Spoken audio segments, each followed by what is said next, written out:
Well, for perspective now, we turn to Alan Eyre. He served in the U.S. government for 4 decades and was part of the Obama administration's negotiating team for the Iran nuclear deal, which President Trump pulled out of back in 2018.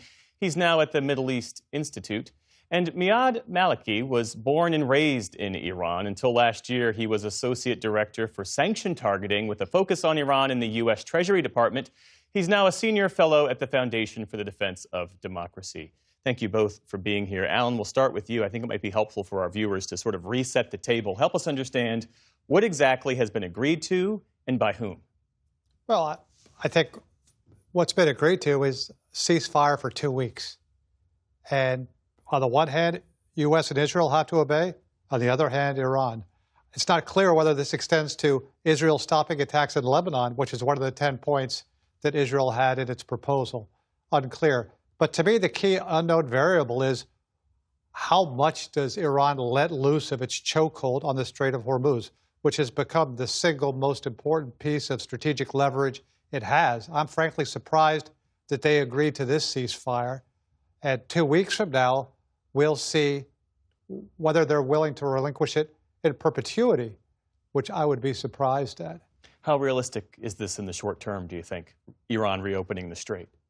I think it is. I would disagree with it. I would argue that they needed a ceasefire more than any other party to this conflict. I mean, their economy is bankrupt. They rely on the Strait of Hormuz more than any other nations in the Gulf. So I think they wanted the ceasefire. I'm not surprised that they agreed to some sort of ceasefire.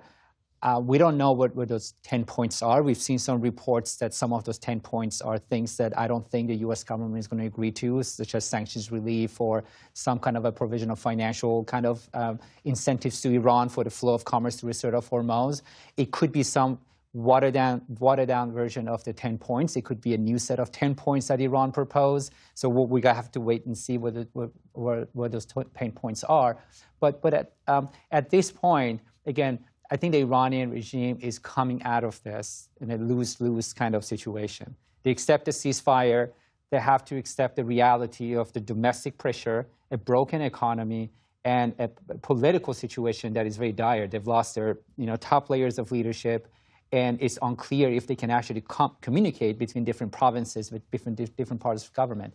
And if they did not accept the ceasefire, then they're going to keep losing militarily and politically and economically. And Alan, in the Truth Social post from President Trump this evening, he says, "We have already met and exceeded all military objectives." What were those objectives, and is his assessment widely shared?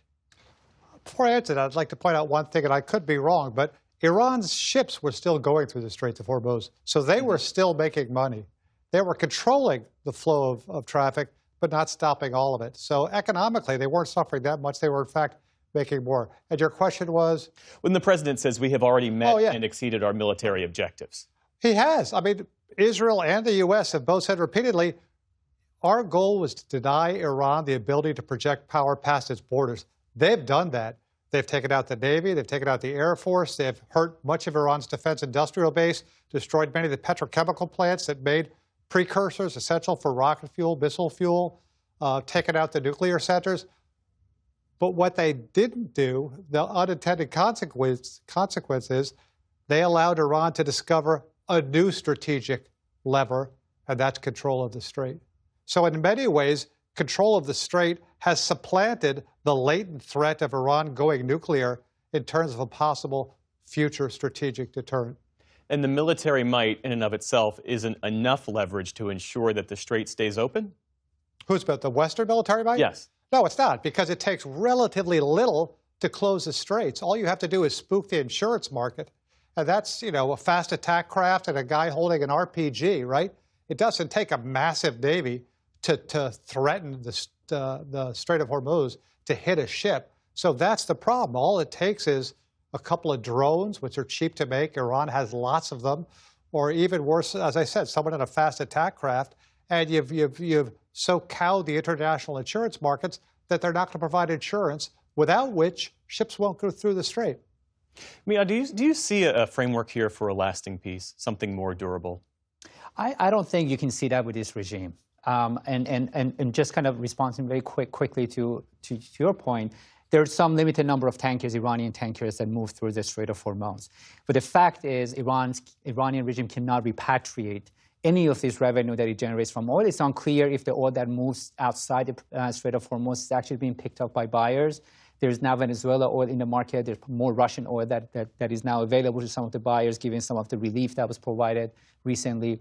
So back to your question, I think it's, with this regime, a lasting peace or agreement is just not, you're not going to see that. I think they're, especially given the fact that they're domestically under so much pressure, they're going to have to look for some kind of another conflict. If you go back historically, in the 80s, Iran-Iraq war gave Iranian regime some kind of a few years of relief domestically to kind of operate in that state of war. They have that right now with the ending of the strikes and the campaign. They're going to have to face a reality that domestically they're not really considered legitimate by the people. They don't have the support domestically. We can see how another round of protests in Iran and the regime might go back to posing threat to external adversaries. Well, to your point, as I understand it, the last line of the Iranian statement reads, "Our hand remains upon the trigger," which you would interpret in what way? I think they're going to maintain control over the Strait of Hormuz. They've had this for years. That's not going to change. They're not going to agree to any kind of deal that would push them away from what they're able to do in the Strait of Hormuz. But as I said, their import relies on the Strait of Hormuz. Their export, getting oil out, depends on the Strait of Hormuz. Regardless of if they can sell the oil or not, they have to get the oil out so they can continue to extract oil. Yeah. So they really depend on the Strait of Hormuz. They're going to continue to pose that threat. And Alan, what fault lines remain at this point?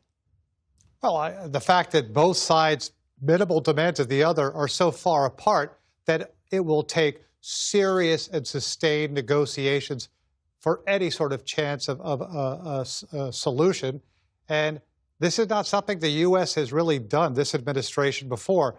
They have a type of strategic attention deficit disorder. They want to move on to something else.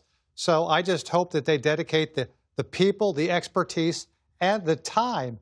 There was a recent story in the press that said that Mr. Witkoff and Mr. Kushner told President Trump, in essence, yeah, we could probably reach a deal, but it would take a few months. Well, that's great. Let's dedicate those few months and get a deal. And lastly, what do you make of Pakistan's role in all of this? Why have they emerged as the key mediator? Well, there were 7 countries trying to mediate. There was Pakistan, Egypt, Turkey, Qatar, and Oman. That's 5, sorry. They did a great job. I mean, to a large extent, any country that has the minimal mutual relations with the U.S. and Iran would suffice. Pakistan did the job. I mean, what matters is partly who's mediating, but more importantly, the message is being passed, not the tube they're being passed in. So I commend Pakistan for doing a great job, but the key roles are not going to be whoever mediates. And ideally, I'd like no mediation. I'd like both sides talking to each other. That's what we did in the JCPOA, not 2 or 3 hours every couple of weeks, all day, every day, until you reach an agreement. Alan Eyre, Miad Maleki, thank you both for your insights and perspectives. Thank you.